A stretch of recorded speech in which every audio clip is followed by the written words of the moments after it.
বাকি 600টা ম্যাচে তো সে 100 করেনি। But every time he has turned out for India, he has believed that he will succeed. এর মূল কারণ হচ্ছে যে everybody will fail, but you have to come out of failures. You know, there will be an exam in school, there will be a pre-semester exam in school where your results will not be good. Maybe you have not studied enough, but that doesn't mean যে পরের সেমিস্টারে তোমার যে results হবে that will not be good. It will exactly depend on what you do from that semester to the next semester. So don't put your head, your shoulder, your belief down with failures, because failures will come. There is nobody in the world who has not failed. Virat Kohli ke dekho, last 3 months hasn't got a run against Australia, hasn't got a run in the IPL. Shobai IPL dekho to? He is one of the best batsmen in the world, but he hasn't scored runs. কিন্তু এর কোনো মানে নেই যে পরের সিরিজে ও run করবে না। ও তখনই রান করবে না যখনই ও নিজে বিশ্বাস করে যে ও রান করতে পারবে না। But if he believes that he will succeed and he works towards being successful, he will succeed. আমি অনিল কুম্বলের একটা ঘটনা বলি বিফোর তোমাদের কাছ থেকে প্রশ্ন নেবার আগে। 2003 সালে ভারত অস্ট্রেলিয়া যায়। 2003 সালে ভারত অস্ট্রেলিয়া যায়, সেখানে অস্ট্রেলিয়ায় দুটো স্পিনার নিয়ে যেতে চেয়েছিল ভারতীয় সিলেক্টররা। আমি যখন ক্যাপ্টেন, আমাকে বলা হয় যে হরভজন সিং যাবে আর মুরলী কার্তিক যাবে।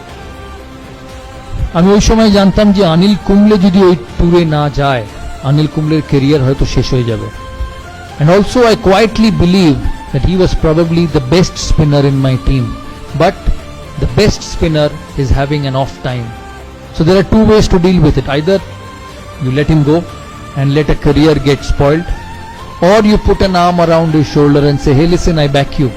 আমি মনে করি যে তুমি সাকসেসফুল হতে পারো। কারণ একটা মানুষ যখন বড় প্লেয়ার হয়, বা একটা তোমাদের মধ্যে থেকে কেউ যখন 10 বছর বাদে, 15 বছর বাদে, 20 বছর বাদে সাকসেসফুল হবে, সে এতদিন ধরে যখন সাকসেসফুল হয়ে এসছে, তার মানে তার অ্যাবিলিটি আছে, তার মানে তার ভালো জিনিস করার যে কোয়ালিটি সেটা আছে। কিন্তু কোনো মানুষের লাইফের গ্রাফ এক থাকতে পারে না। It cannot be the same. You will go up, you will go down. But that is when a genuine leader comes in. আমি তখন সিলেকশন কমিটি মিটিং চলছে, রাত্রিবেলা সেমিফাইনালের আগে অস্ট্রেলিয়ার টিম হবে। আমাকে সিলেক্টররা বললো যে ওই দুজন যাবে। আমি মিটিংয়ে ঢোকার আগে জনকে বলি যে অনিল কুম্বলেকে যেতেই হবে অস্ট্রেলিয়া, কারণ ও যদি না যায় his career will come to an end. John agreed. John বললো হ্যাঁ ঠিক আছে, অনিল কুম্বলে যাক। আমরা সিলেকশন মিটিংয়ে ঢুকি, 2 ঘন্টা, 2.5 ঘন্টা, 3 ঘন্টা সিলেকশন মিটিং চলে, কিন্তু অনিল কুম্বলেকে কোনো সিলেক্টর নিতে চায় না। আমি মিটিং শেষ হবার আগে অবধি বলি, যতক্ষণ না অনিল কুম্বলের নাম এই খাতায় লেখা হবে আমি এই মিটিং ছাড়বো না। অনেকক্ষণ তর্কাতর্কি পর সিলেক্টররা বলে ঠিক আছে, তুমি ভারতীয় টিমের captain, you are the captain of the side, I give you what you want. কিন্তু ভারত যদি ভালো পারফরমেন্স না করে, অনিল কুম্বলের আগে তোমার চাকরি যাবে। টিম সিলেক্ট হয়, অনিল কুম্বলে অস্ট্রেলিয়া যায়। অনিল কুম্বলে 5th টেস্ট সিডনিতে, লাস্টে, যেটা স্টিভ ওয়াল লাস্ট টেস্ট, তোমরা সবাই দেখেছো হয়তো, স্টিভ ওয়াল লাস্ট টেস্ট, ভারতকে 7 উইকেট নিতে হবে টেস্ট ম্যাচটা, সিরিজটা জেতার জন্য। আমার সকালে অনিল কুম্বলের সঙ্গে দেখা সিডনি মাঠের ড্রেসিং রুমে। আমি অনিলকে গিয়ে জিজ্ঞেস করি যে Anil, this is one of the biggest days in Indian cricket, কারণ ভারত অস্ট্রেলিয়ায় গিয়ে অস্ট্রেলিয়াকে কোনোদিন হারাতে পারেনি, and we have a chance of beating them. তখন আমি বললাম what should I do, 90 over সারাদিনের খেলা, আমাকে 7টা উইকেট নিতে হবে, এরপরে সিরিজ শেষ, how do I go about. আমাকে একটা কথা বললো যে তুমি you worry about the 45 overs from the other end, and I will look after the 45 overs from this end, because he is such a champion. Anil Kumble, আমরা ওই সিরিজে এত ভালো খেলি। আমার এখনো মনে আছে অস্ট্রেলিয়াতে যখন 5th টেস্টের পরে সিডনি, এরা মিডিয়া রুম এত বড় ছিল, আমি মিডিয়া রুমে ঢুকি, মিডিয়া কনফারেন্সে আমি হঠাৎ ঢুকে দেখি শুধু হাততালি।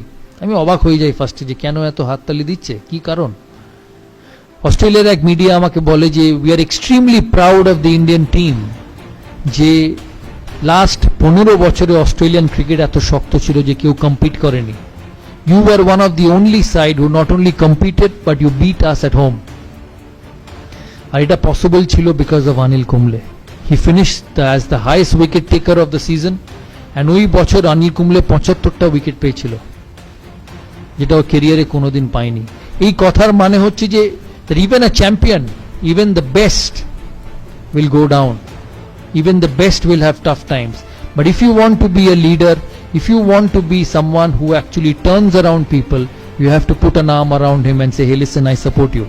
আমি বিশ্বাস করি যে তুমি আমার টিমকে এগিয়ে নিয়ে যেতে পারবে, and it works like magic. তাই এই কথাগুলো বললাম, তোমরা মাথায় রেখো। তোমাদের কি প্রশ্ন আছে আমাকে জিজ্ঞেস করো, লজ্জা পাবে না, কেন আমি তো বারবার সেরকম কথা বলতে পারবো না। তাই this is one time opportunity for all of you. জানি অনেকক্ষণ বলে ফেললাম, প্রায় 50 মিনিট হয়ে গেল। তোমরা বলো, তোমরা কি জানতে চাও? বাট বিফোর আই ফিনিশ আমি একটা কথা বলতে চাই যে আমি এর আগে কোনোদিন কোনো ইনস্টিটিউটের অ্যাম্বাসেডর হইনি। This is the first time. আমি প্রায় 100টা ব্র্যান্ড এন্ডোর্স করেছি, কোক থেকে, এই কোক, পেপসি, যা বলবে সব। দাদার ছবি হয়তো তোমরা সারা কলকাতার কোনো না কোনো হোর্ডিং এ দেখেছো। But one of the main reason of me being a part of this institute is to see your career grow. তাই আমার অ্যাসোসিয়েশন এই ইনস্টিটিউটের সাথে সাকসেসফুল তখনই হবে যখন তোমাদের ইনস্টিটিউটের চিফ ট্রাস্টি, তোমাদের প্রিন্সিপাল 1 বছর বাদে, 2 বছর বাদে বা 3 বছর বাদে যখন আমার সঙ্গে ফোনে কথা হবে, তখন যাতে বলতে পারে যে দাদা আপনি আমাদের ইনস্টিটিউটের সাথে ইনভলভ হয়েছিলেন, we have produced some scholars from this institute, and that will only happen because of you. খেলাধুলায় কোচ, পড়াশোনায় teacher can teach you, can tell you what to do, but what you become, what you do is up to you. দেখবে বাড়িতে মা যখন রেগে যায় প্রায় বলে যে আমি তো ঘোড়াকে জল অব্দি নিয়ে যেতে পারি, আমি তো জল খাওয়াতে পারবো না। So it's the same thing. টিচাররা পড়াবে, কোচ তোমাকে বলবে কি ঠিক করতে হবে, কিন্তু ভালো কি খারাপ, brilliance will only be obtained by you. তাই এখানে তোমরা হচ্ছে দ্য মোস্ট ইম্পর্ট্যান্ট। আমি তোমাদের চিফ ট্রাস্টিকে আমি রিকোয়েস্ট করেছি যে আমি অ্যাটাচড হয়েছি এখানে। All what I want is a great environment for students to study, a great environment for students to showcase their talent and become the best. কিন্তু এই এনভায়রনমেন্টটা ধরে রাখার যেমন ওনাদেরও কর্তব্য, তোমাদেরও কর্তব্য। কারণ মনে রাখবে এই ইনস্টিটিউটটা ইজ ফর ইউ। এই ইনস্টিটিউট থেকে তোমাদের চিফ ট্রাস্টি বা মালিক ডিগ্রি নিয়ে বেরোবে না, ডিগ্রি নিয়ে বেরোবে তোমরা। So this institute, this facility is for you to make the most of it and become one of the most successful people one day. Thank you.